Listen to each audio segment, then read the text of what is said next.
Happy Sabbath. Happy Sabbath to everyone. Selamat Sabat untuk kita semua. I'm happy to be here again with you all.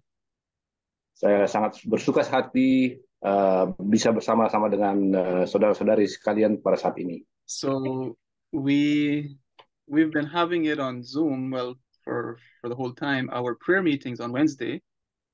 Kami melakukan pertemuan ibadah melalui Zoom seperti hari Rabu kemarin. And we have been studying the testimonies. Dan kami mempelajari mengenai kesaksian-kesaksian. The volume, the 9 testimonies for the church. Testimonies for the Church, jilid So 9. my sermon will be taken from a chapter in the first volume. Khotbah saya akan diambil daripada salah satu bab dalam volume ini. But before we begin, I would like to just say happy Sabbath again to everyone. Sebelum saya memulai, saya mau menyapa saudara-saudara sekalian. Selamat Sabat untuk kita I hope semua. everyone is in health and prospering. Saya berharap bahwa semua kita ada dalam keadaan sehat dan sejahtera. And that even though in our world there are many wars and problems, we are preparing to meet Jesus. Bahkan kita melihat situasi di dunia sekarang ada perang dan kegaduhan, tapi kita berharap kita tetap setia dalam Yesus. Even though the message for today is for the young people, bahkan nasihat saat ini untuk orang muda, I think we older ones can also learn something. tetapi tetap bagi orang-orang yang lebih tua, yang senior, tetap berguna untuk kita. And so, although it is an address to the young, let us pay attention because some of the things apply to us in 2023. Bahkan amanat ini untuk orang muda, tetapi mari kita pelajari apa yang menarik untuk kita. So the title is Address to the Young. Judul khotbah saat ini amanat kepada orang muda. And this is written by Ellen White to the youth, sharing with them something the Lord showed her in vision. Ini adalah yang ditulis oleh Nyonya White. Bagaimana nasihat ini diberikan kepada Nyonya White dalam mimpinya. But before we begin, let us bow our heads for a word of prayer. Sebelum kita mulai, mari kita tunduk kepala dan berdoa. Our Father in heaven, we thank you for another Sabbath. Bapa kami yang di surga, kami berterima kasih untuk satu hari Sabat lagi yang indah. We thank you for all of the counsels in the testimonies that you have given to us. Kami berucap syukur dan berterima kasih oleh karena nasihat-nasihat yang Engkau berikan di dalam tulisannya White. And I pray that this message may be for young and old to help us to draw closer to Jesus. Dan hamba berdoa supaya nasihat yang akan disampaikan ini bukan hanya bagi orang muda, tetapi bagi orang-orang tua juga untuk lebih dekat kepada Tuhan Yesus. In Jesus' name, amen. Di dalam nama Yesus, amin. Here in 1 John 2 and 15 and 16, you can read it, please, brother. Oke. Di sini dalam 1 Yohanes 2 ayat 15 dan 16 disebutkan, janganlah kamu mengasihi dunia dan apa yang ada di dalamnya. Jikalau orang mengasihi dunia, maka kasih akan Bapa tidak ada di dalam orang itu. Sebab semua yang ada di dalam dunia, yaitu keinginan daging dan keinginan mata, serta keangkuhan hidup, bukanlah berasal dari Bapa, melainkan dari dunia. Here, John tells us, love not the world. Di sini, Yohanes menyatakan, jangan mengasihi dunia. And sometimes we think, oh, drinking and smoking and partying. Dan kadang kita berpikir minum-minuman keras, merokok, dan pesta-pesta. But it's more than that. Lebih daripada itu. It says here, all that is in the world, the lust of the flesh, lust of the eyes, and pride of life are of the world. Sebab semua yang ada dalam dunia, keinginan daging, keinginan mata, keangkuhan hidup itu adalah dari dunia. In today's world, Satan has multiplied the things that can catch our attention. Dan pada masa ini, setan berusaha melipat gandakan usahanya bagaimana untuk menarik kita ke dunia. Especially for the young people. Khususnya kepada orang-orang muda. But also for the older ones. Tetapi tidak luput juga orang-orang yang lebih tua. Everyone has learned how to use the phone, cell phone. Ya, setiap orang dari kita, orang muda, orang tua, pasti udah tahu bagaimana menggunakan handphone. And some of the things that we will read tonight, we will find are very easy to do with a cell phone. Dan hal yang utama yang kita akan bicarakan pada saat ini, bagaimana yang cara termudah yang pengaruh dari handphone ini. I would like for us to read the first paragraph here. Okay. In 1 Testimonies 4:98. Read it for me, brother, please. Oke. Saya akan bacakan dari 1 Testimonies di halaman 498.3. Jika orang muda hidup untuk memuaskan keinginan daging, keinginan mata, dan keangkuhan hidup, mereka mencari perkara-perkara dunia, menyenangkan musuh besar mereka, dan memisahkan diri dari Bapa. Dan ketika hal-hal yang dicari ini lenyap, harapan mereka pupus, dan harapan mereka musnah, terpisah dari Allah. Mereka kemudian akan menyesali kebodohan mereka dalam melayani kesenangan mereka sendiri, memuaskan keinginan mereka sendiri, dan untuk beberapa kesenangan sembrono yang menjual kehidupan yang penuh kebahagiaan yang dapat bisa mereka nikmati selamanya. This quote here reminds me of Solomon in the Bible. Tulisan ini mengingatkan saya kepada Raja Sulaiman di Alkitab. Solomon says he did everything his heart told him to do. Raja Salomo katakan dia lakukan apa yang dari kata hatinya. And he makes a long list of things that he did. Dia bikin segala sesuatu menurut daftar yang panjang. He made beautiful gardens, pools of water. He had singers. Dia bikin satu taman kebun yang indah, penuh dengan air dan para penyanyi. Everything to please the eye. Semua dia lakukan, dia buat untuk keindahan matanya, penglihatan. He had many wives. Dia memiliki banyak istri. He did not stop himself from enjoying anything. He tried everything. Dia tidak berusaha membatasi dirinya untuk melakukan segala sesuatu. But what did he say at the end? Apa yang dia katakan pada akhirnya? All is vanity and vexation of spirit. Ya, semua itu adalah kesia-siaan. And so we are warned here that if we live to gratify,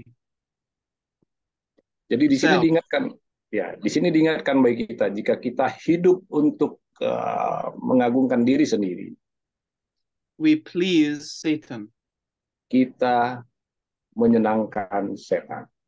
Here in the following quotation, selanjutnya di kutipan berikut 1 Testimonies 500.2, orang muda Oke. Sorry. Oke. Orang muda memiliki hati yang dipenuhi dengan cinta terhadap diri sendiri. Hal ini diwujudkan dalam keinginan mereka untuk melihat wajah mereka difoto oleh sang seniman. Dan mereka tidak puas hanya dengan sekali digambarkan, namun duduk berulang kali untuk berfoto. Setiap kali berharap bahwa foto terakhir akan mengungguli semua upaya mereka sebelumnya dan tampil lebih cantik dari aslinya. Uang Tuhan mereka hambur-hamburkan dengan cara demikian. Lalu apa untungnya? Hanya bayangan buruk mereka di atas kertas. Jam-jam yang seharusnya digunakan untuk berdoa malah dihabiskan untuk diri mereka sendiri yang malang. Jam-jam masa percobaan yang berharga menjadi sia-sia. And so we see in her time there were no cell phones. Ya, pada waktu masanya Nyonya White belum ada handphone. There was cameras, but later on. Ada kamera, ada kamera foto. They had that at the latter part of her life, but at the beginning, people would draw Ya, the face of someone. malah dulu orang akan melukis wajah orang yang mau difoto. Nowadays, you can still do that, right? Sekarang juga kita bisa lakukan itu, kan? I know in Europe, in those famous cities, you can go and on the bridge, they have artists and they can paint your picture very quickly for 50 euros, 70 euros. Di Eropa ada kita bisa pergi ke satu tempat, ada seorang pelukis yang bisa akan melukis kita di jembatan dan demikian rupa sehingga menjadi gambar yang cantik, indah.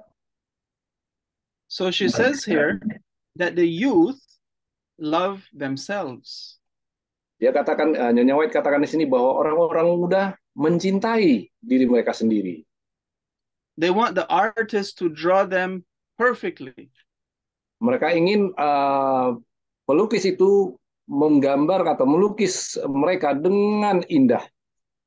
And they go over and over again and pay money for the artist to draw their face. Dan mereka akan berulang kali minta difoto ulang atau dilukis ulang. Dan mereka bayar itu untuk kepuasan mereka sendiri. She says it was a waste of time. Ya, Nyonya White katakan ini adalah menghambur-hamburkan waktu. And a waste of money. Dan menghambur-hamburkan uang. Today, it's free. Sekarang gratis ya, gratis. Selfie. Ya, selfie, ya, berfoto. Some people have thousands of pictures of themselves. Everything selfie, every day, 5, 10, 15 pictures, right? Ya, setiap waktu banyak dari orang-orang muda, ya, ayo mari selfie, ya, ada banyak ratusan tersimpan foto pribadi selfie di handphone. Yeah, and now we have filters to make ourselves look pretty. Dan sekarang ada kecanggihan lagi bahwa di dalam smartphone itu ada filter yang bisa membuat lebih indah lagi, lebih cantik lagi. We may be able to make 1,000 pictures for free today. Kita bisa membuat ribuan foto dengan cuma-cuma saat ini. But what about all of that time? Tetapi bagaimana dengan waktu yang telah kita luangkan? Are we sharing Jesus on our Facebook? Apakah kita membagikan mengenai Yesus di Facebook kita? Or WhatsApp? Atau WhatsApp? Or Instagram, whatever. Atau Instagram atau media sosial lainnya. But it's sad to see, I'm talking about here in Honduras, I don't know about Indonesia, but here, church people, young people, old people, middle-aged people, all you can see is picture after picture after picture of themselves everywhere. Ya, kalau di Honduras, not only Honduras, I think it's all over the world, ya, di seluruh dunia. Tipikal orang muda, bukan hanya orang muda, orang yang tua atau segala usia selalu apa? Dengan ada handphone di tangan mereka, smartphone, maka mereka akan bisa apa? Selfie, wifi, foto-foto dan sebagainya. We have to stop and think if this is what God wants from us. Kita harus mulai berpikir, apakah ini yang Tuhan inginkan dari kita? Ecclesiastes tells us, let our heart cheer thee, be happy. Ya, pengkhotbah mengatakan bagaimana supaya kita bersukaria, ya. Pengkhotbah 11, 9 dan 10, bersukarialah hai pemuda dalam kemudaanmu. Biarlah hatimu bersuka pada masa mudamu, dan turutilah keinginan hatimu dan pandangan matamu, tetapi ketahuilah bahwa karena segala hal ini, Allah akan membawa engkau ke pengadilan. Buanglah kesedihan dari hatimu, dan jauhkanlah penderitaan dari tubuhmu, karena kemudahan dan fajar hidup adalah kesia-siaan. It's good to be happy. Adalah sangat baik untuk menjadi orang yang gembira. It's good to do something that fulfills us. Baik untuk melakukan kesenangan diri kita. But sometimes we do things that will not bring true joy. It's just idolizing ourselves. Tetapi itu arahnya bisa jadi mengidolakan diri sendiri. We have to remember everything we do, God will bring it into judgment. Kita harus ingat bahwa apapun yang kita lakukan, Tuhan Allah akan membawa itu ke depan pengadilan. And at the end it says childhood and youth are vanity, or it passes away. Dan pada akhirnya, karena kemudaan dan fajar hidup adalah kesia-siaan.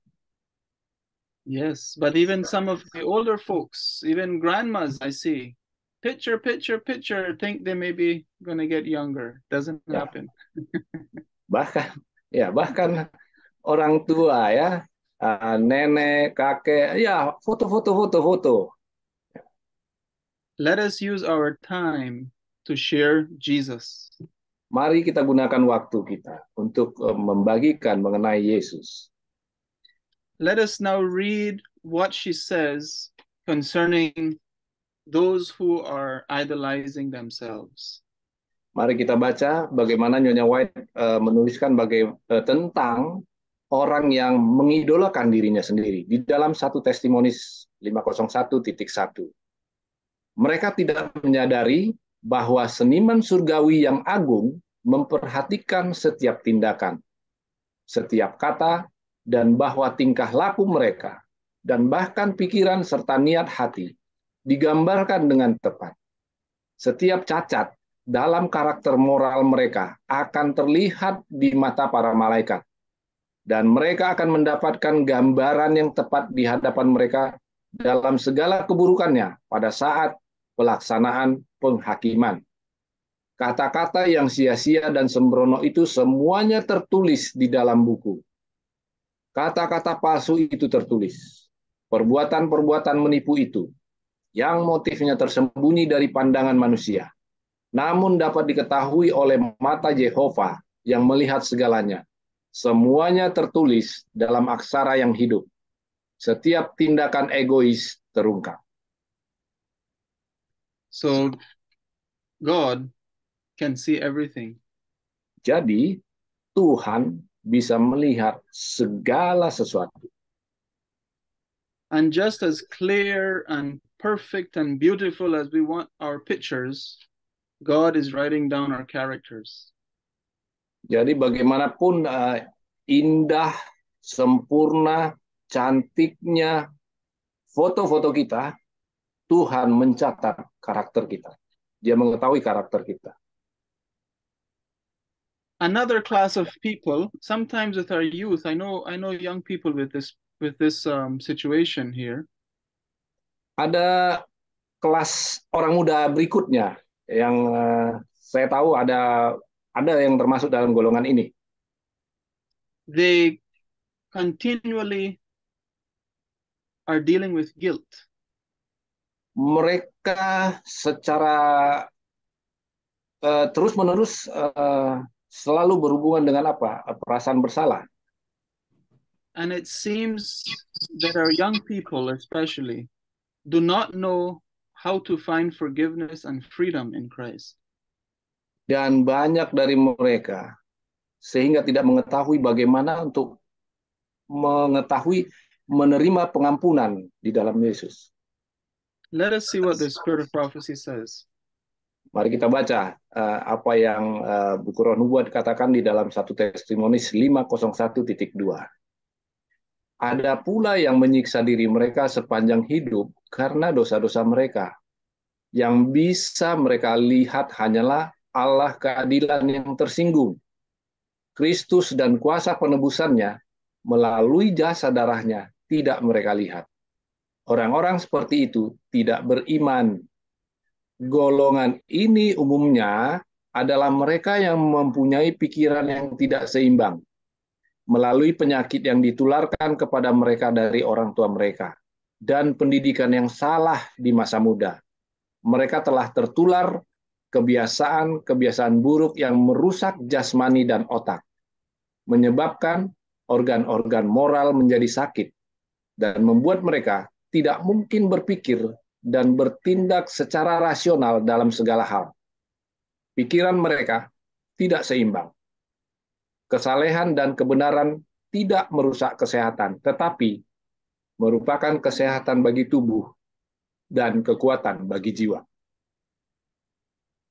So we see here that people don't see Christ's redeeming power. Jadi di sini kita melihat bagaimana ada orang yang tidak melihat penebusan Kristus, kuasa penebusan Kristus. God can change that love of self that we have. Ya, Tuhan bisa merubah pola sifat seperti orang ini, kelas orang-orang yang bertipikal begini. God can help us to think clearly about all of these things. Tuhan bisa merubah kita bagaimana berpikir secara jernih mengenai hal ini. The world continually evolves. Dunia tetap akan secara berkesinambungan akan selalu berubah. Satan invents new things constantly to distract us. Dan setan selalu menemukan cara-cara baru bagaimana untuk merubah atau mempengaruhi kita. Through clothing and fashion. Melalui fashion, pakaian, ya. Diet, food, media. Media, makanan, dan diet. Satan always is putting something new. And if we are not prayerfully considering, we can become trapped. Jadi kalau kita tidak bawa dalam doa, maka kita bisa terpengaruh karena setan selalu berusaha membuat sesuatu hal yang baru di dalamnya. Nowadays, people feel like they need to have what the world offers so they can be happy. Sekarang ini orang berpikir bagaimana kita dapat sesuatu dari dunia untuk kesenangan diri sendiri. But the greatest happiness we can have is to be at peace with God and to know that we're doing right. Tetapi kebahagiaan yang besar adalah bagaimana kita bersama Tuhan. In the next slide, Isaiah 27:5, it says, "Or let him take hold of my strength, that he may make peace with me, and he shall make peace with me." Di dalam Yesaya 27 ayat 5 dikatakan, kecuali kalau mereka mencari perlindungan kepadaku dan mencari damai dengan aku, ya, mencari damai dengan aku. This is the secret here, to have peace with God. Take hold of his strength. Inilah kuncinya, rahasianya, ya. Bagaimana kita mencari perlindungan dengan Tuhan, ya. Cari perlindungan dengan Tuhan, cari damai dengan aku, katanya. How do we take hold of his strength? Bagaimana kita dapat kekuatannya? By reading the Bible, Dengan membaca firman Tuhan, by reading the testimonies. ya. Membaca buku nubuat. But our young people, they have time to read on the phone all day. But how many are reading the Bible every day? Banyak kan orang muda sekarang dia baca segala sesuatu dari mobile phone-nya, dari handphonenya. Tetapi berapa dari mereka yang membaca firman Tuhan? Parents, control your children with this phone. Orang-orang tua, mari kita awasi anak-anak kita dengan handphone mereka ini. Encourage them to read the Bible. Sarankan mereka untuk membaca Alkitab. Once they form the good habit, it will last forever. Ketika kebiasaan baik ini sudah dimulai, maka itu akan menjadi kebiasaan selanjutnya. But we have a work to do in the home and in the church. Dan kita memiliki satu tugas di rumah dan di gereja. If we just leave them alone, Satan will take control for sure. Jika kita membiarkan mereka tanpa pengawasan, maka setan akan mengendalikan mereka. We don't have to read this one. I just want to point out that joking, young people sitting together for long hours in the night for 4 or 5 hours, joking, this does not please the Lord. Kita tidak akan membaca ini secara keseluruhan, tetapi pada umumnya beberapa poin adalah kayak seperti anak-anak muda yang suka berkumpul 4-5 jam dan menghabiskan waktu dengan bercanda, ya, bercanda 4-5 jam menghabiskan waktu panjang malam. How many of the youth take time to have youth meetings and Bible studies with their peers and invite them to church? Seberapa dari orang-orang muda ini yang memiliki waktu untuk berkumpul bukan candaan dan humor, tetapi membaca firman Tuhan? Seberapa dari mereka? The conversations among the young people are about work and boyfriend, girlfriend, and dresses and boats and cars, but what about Jesus? Ya, sering mereka berkumpul apa yang mereka diskusikan? Pacar wanitanya, pacar prianya, mobil, motor, tetapi adakah di luar itu bagaimana mereka dengan membicarakan Yesus? Ellen White sees the angels leave the presence of these conversations. Ellen White tuliskan, bila mana hal ini terjadi pada anak-anak muda itu yang sedang membicarakan hal-hal duniawi, malaikat Tuhan meninggalkan mereka dalam percakapan itu. In this following quotation, maybe you can read it, brother. She speaks about music. Ya, dan nasihat berikut yang dituliskan Nyonya White disinggung mengenai musik. Saya akan bacakan dari 1 Testimonies 505.1. Malaikat sedang melayang-layang di sekitar tempat tinggal di sana. Kaum muda berkumpul di sana. Ada suara musik vokal dan instrumental. Umat Kristen berkumpul di sana. Tetapi apa yang Anda dengar, itu adalah lagu pendek yang remeh, cocok untuk ruang dansa. Lihatlah para malaikat suci mengumpulkan cahaya mereka lebih dekat ke sekeliling mereka. Dan kegelapan menyelimuti mereka yang berada di tempat tinggal itu. Para malaikat bergerak meninggalkan tempat itu.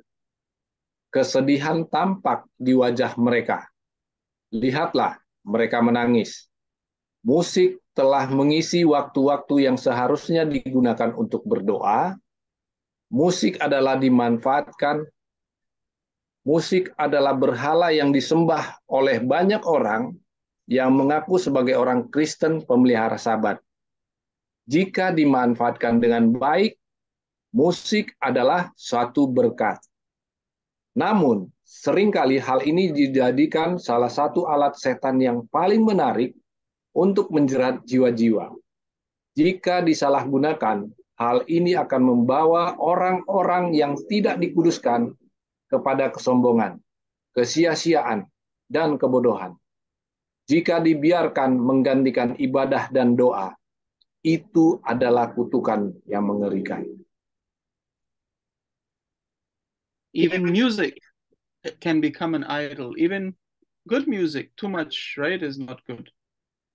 Ya, bahkan musik bisa menjadi satu idola, ya, tidak baik. We cannot take the place of prayer and Bible study and just listen to music all day, right? Kita tidak bisa menggantikan dengar musik dan dengan menggantikannya dengan Bible study. But here she sees it's not good music that the youth are listening to. Di sini disebutkan bukan hanya musik yang bagus yang kita dengar. And nowadays it's worse. Dan sekarang ini bahkan lebih parah lagi, lebih buruk lagi. Many of our youth today listen to Christian music. Banyak orang-orang muda sekarang ini mendengarkan musik Kristiani, Christian rock, musik Christian rock, Christian hip hop, Christian rap, Christian everything nowadays. ya, berbagai macam tipe lagu rohani Kristen lainnya yang ada rap, ada pop dan sebagainya. It doesn't matter if it has a few Christian words, the music is wrong, is bad music. Nggak menjadi masalah kalau ada hal-hal musik Kristen di situ, tetapi kalau instrumental dan sebagainya itu udah terdapat di dalam tidak baik. Parents, let us take control of what our children, our grandchildren are listening to at home. Nasihat bagi orang-orang tua, mari kita memelihara atau mengendalikan anak-anak kita, apa yang mereka dengar, mengendalikan anak-anak, mengendalikan cucu kita, apa yang mereka dengar musik-musik di dunia ini. Young people like music. We need to take time and look for good music and play it around them, give it to them so that they will have a better option. Orang-orang muda, mari menyeleksi musik-musik apa yang sangat patut untuk didengar di telinga kita, musik-musik Kristen yang bagaimana. Titus 2:11-14. Read it, please, brother. Di dalam Titus 2 ayat 11 sampai 14. Karena kasih karunia Allah yang menyelamatkan semua manusia sudah nyata. Ia mendidik kita supaya kita meninggalkan kefasikan dan keinginan-keinginan duniawi, dan supaya kita hidup bijaksana, adil dan beribadah di dalam dunia sekarang ini, dengan menantikan penggenapan pengharapan kita yang penuh bahagia, dan pernyataan kemuliaan Allah yang maha besar dan juru selamat kita Yesus Kristus, yang telah menyerahkan dirinya bagi kita, untuk membebaskan kita dari segala kejahatan, dan untuk menguduskan bagi dirinya suatu umat, kepunyaannya sendiri, yang rajin berbuat baik. We need to live as a peculiar people. Kita perlu hidup seperti orang-orang biasa. We have to deny ungodliness and worldly lusts. Kita harus menjadi orang yang setia padanya. Tonight we had a prayer meeting and we studied the part about dress, how Christians should dress in the testimonies. Ya, pagi ini kita ada pertemuan bagaimana seorang Kristen untuk memakai atau memakai pakaian yang benar. And we see as we compare how our members dress today, it doesn't match what the inspired testimonies tell us how we should dress. Jadi kalau dibandingkan bagaimana nasihat ini dengan apa yang terjadi sekarang ini, bagaimana kita cara banyak orang-orang muda kita berpakaian seperti tidak sesuai. Yes, it's Friday night here, so we have a little short prayer meeting tonight as well. Dan mereka juga sekarang sedang mengadakan prayer meeting di sana. This is what the angel tells her in this vision. Sacrifice all for God, self must die. Di sini tulisan Ellen White katakan bagaimana malaikat memberikan ini kepada mimpinya, bagaimana kita mengorbankan segala sesuatunya dan diri ini harus mati. The natural desires and propensities of the heart must be subdued. Keinginan diri sendiri harus ditekan, harus mati, harus hilang. If we naturally love to, look at ourselves and to beautify ourselves with painting and take pictures, maybe that's something we have to work on.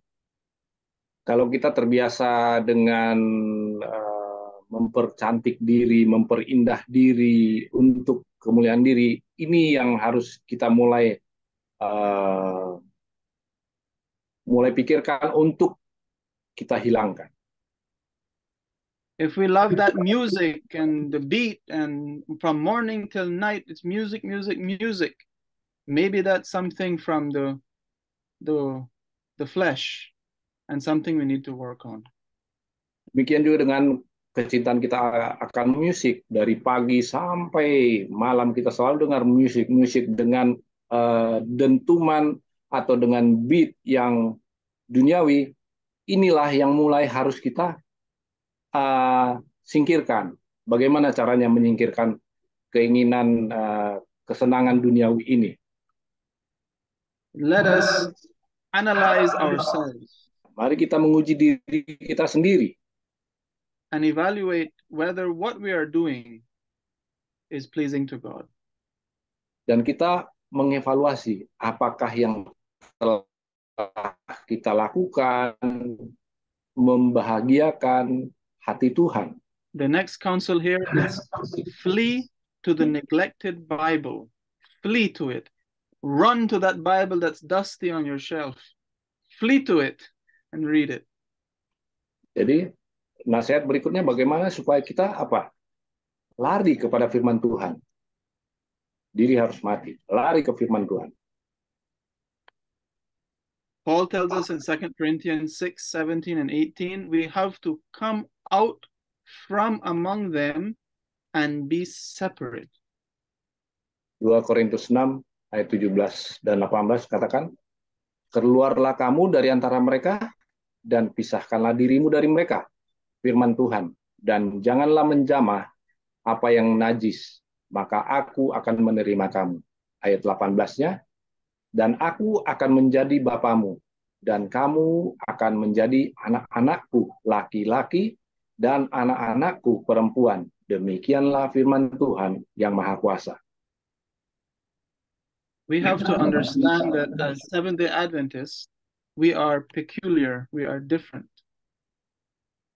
Kita harus memahami bagaimana kita adalah Masehi Advent hari ke-7, kita adalah orang yang terasing, orang yang berbeda dari dunia. The way we look, the way we speak, the way we act, the way we dress, everything must be different from the world. Cara kita berbicara, cara kita berpakaian, cara kita berjalan, cara kita berpenampilan, sungguh sangat-sangat harusnya berbeda dengan dunia.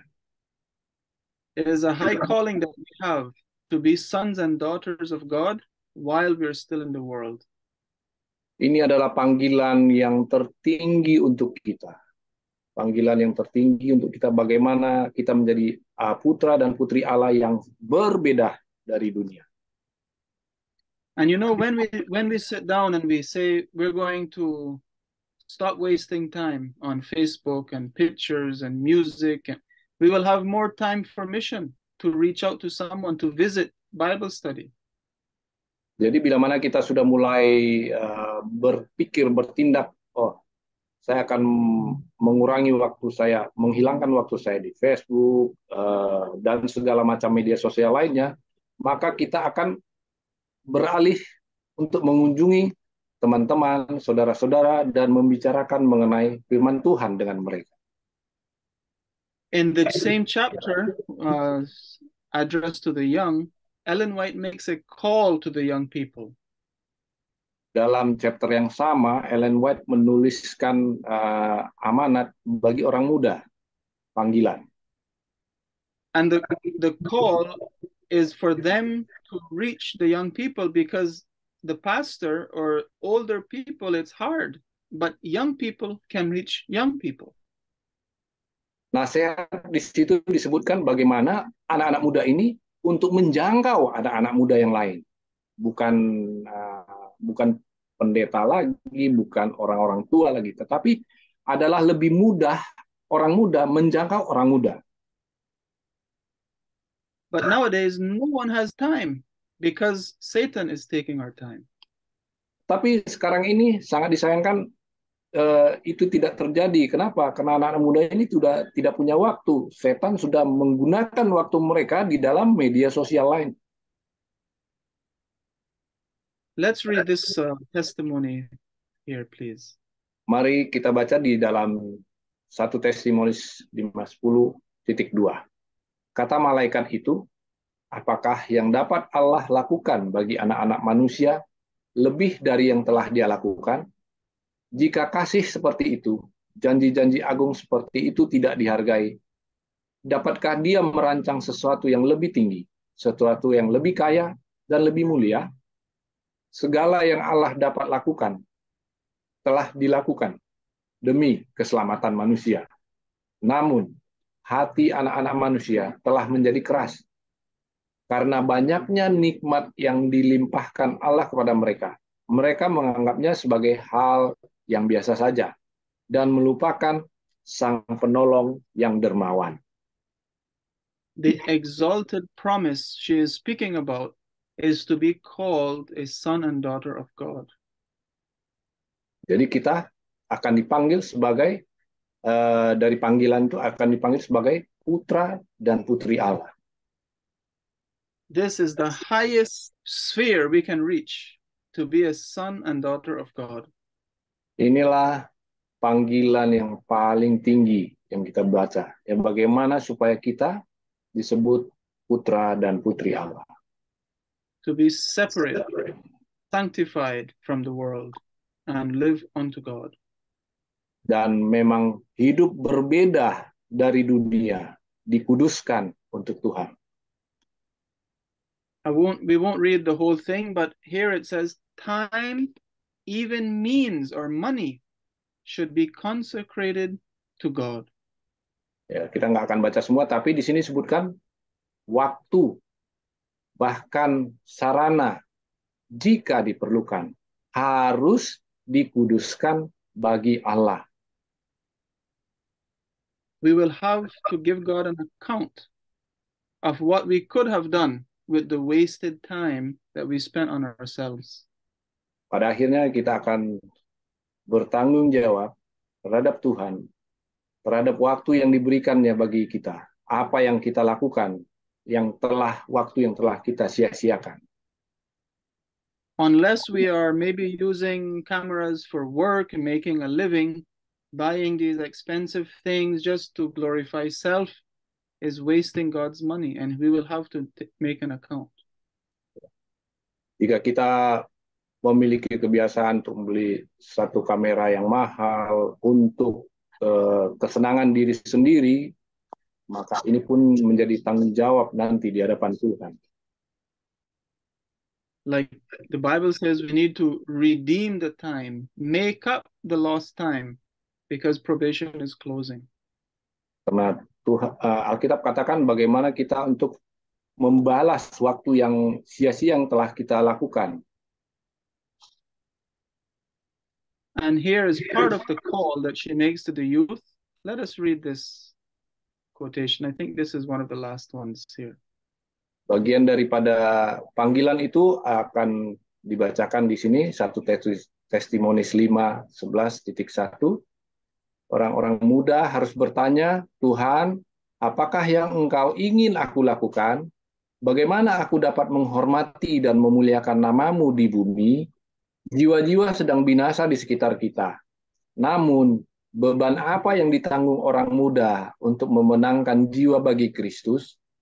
Mereka yang bersekolah dapat mempunyai pengaruh bagi juru selamat. Tapi, siapa yang menyebut nama Kristus?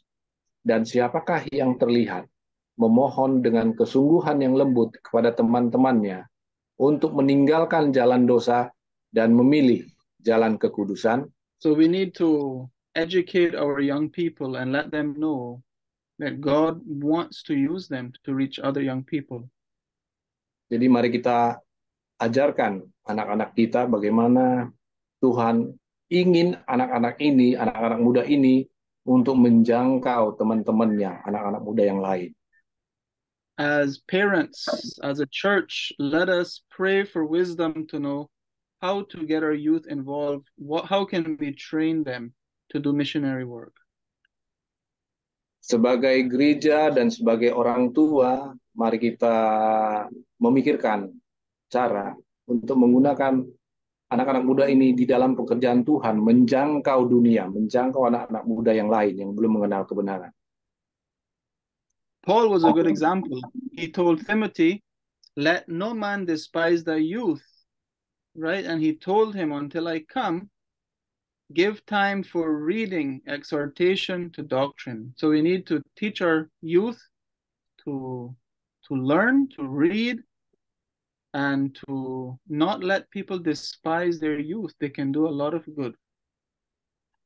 Rasul Paulus memberikan contoh yang baik kepada Timotius, ya, bagaimana supaya orang-orang muda ini tidak seorang pun menganggap orang-orang muda ini rendah, ya. Saya baca aja biar lebih ini, ya. 1 Timotius 4:12 dan 13. Jangan seorang pun menganggap engkau rendah karena engkau muda. Jadilah teladan bagi orang-orang percaya dalam perkataanmu, dalam tingkah lakumu, dalam kasihmu, dalam kesetiaanmu, dan dalam kesucianmu. Sementara itu, sampai aku datang, bertekunlah dalam membaca kitab-kitab suci, dalam membangun dan dalam mengajar. Jadi, mari kita didik anak-anak muda kita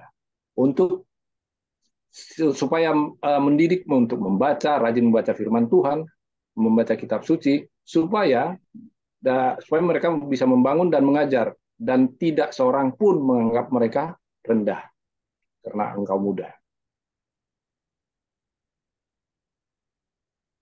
God has a work for the youth to do. Tuhan memiliki satu tugas untuk anak-anak muda yang harus dilakukan. And here in this chapter, the call includes a good question. She asks, how many of the youth can point to one soul that they have brought to Christ?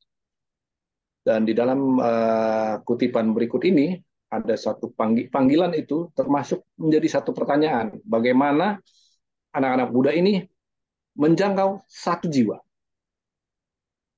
Let us read the last sentence where it says that they can do a work that the pastor, the minister cannot do. Ya, kita akan baca bagian terakhir, kutipan terakhir, bagaimana pekerjaan itu tidak bisa dilakukan oleh bahkan pendeta sekalipun, ya. Saya akan baca, Anda dapat melakukan pekerjaan yang tidak dapat dilakukan oleh mereka yang melayani dalam firman dan doktrin. Anda dapat menjangkau golongan yang tidak dapat dipengaruhi oleh para pendeta. So the young people have something to do for the Lord. Daniel 12:3, we have a promise. Those that are wise shall shine as the firmament, and they that turn many to righteousness as the stars forever and ever. Daniel 12 ayat 3. Dan orang-orang bijaksana akan bercahaya seperti cahaya cakrawala, dan yang telah menuntun banyak orang kepada kebenaran seperti bintang-bintang, tetap untuk selama-lamanya. As we look on our youth here on the island, we have a great burden. Seperti kami di sini di Honduras, kami melihat anak-anak muda di sini, kami memiliki pergumulan yang luar biasa. And I know there you have as well a burden for the young people.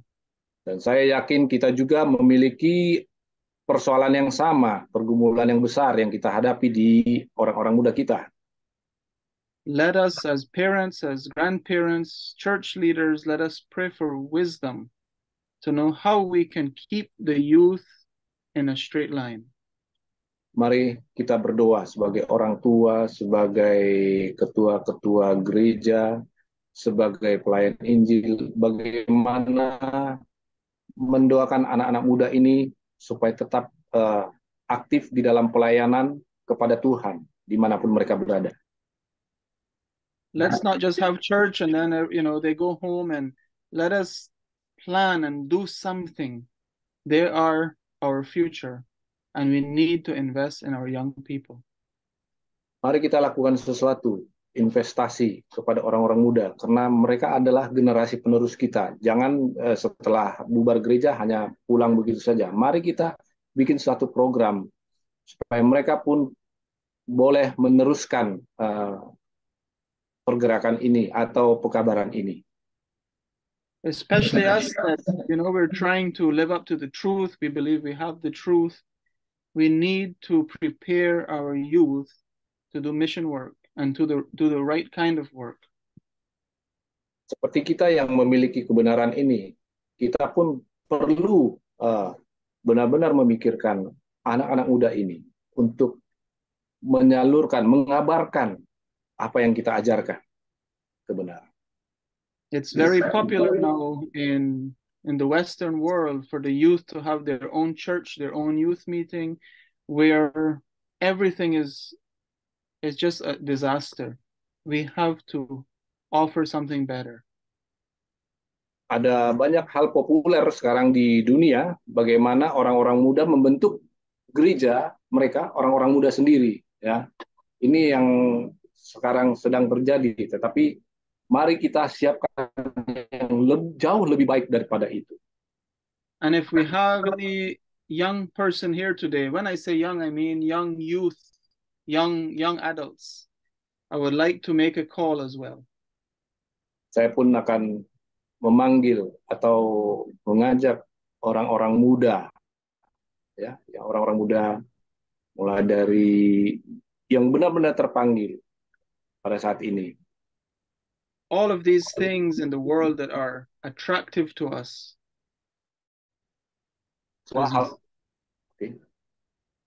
Semua hal-hal dunia yang begitu menarik perhatian orang muda sekarang ini, they are going to pass away. Mereka akan berlalu. Itu akan berlalu.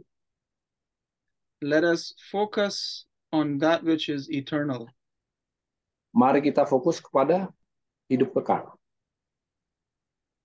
Our young people are getting careers in many different lines. Orang-orang muda kita memiliki karir dan beberapa hal lainnya. If possible, let us work for the Lord. Jika memungkinkan, mari kita kerja bagi Tuhan. God will open the doors for our young people to be prepared in many lines of work that will be ministry. Tuhan akan membuka begitu banyak cara untuk orang-orang muda kita untuk pelayanan bagi Tuhan. And as parents and church leaders, let us pray for wisdom to help them. Dan sebagai mari kita berdoa meminta kebijaksanaan dari surga menuntun mereka.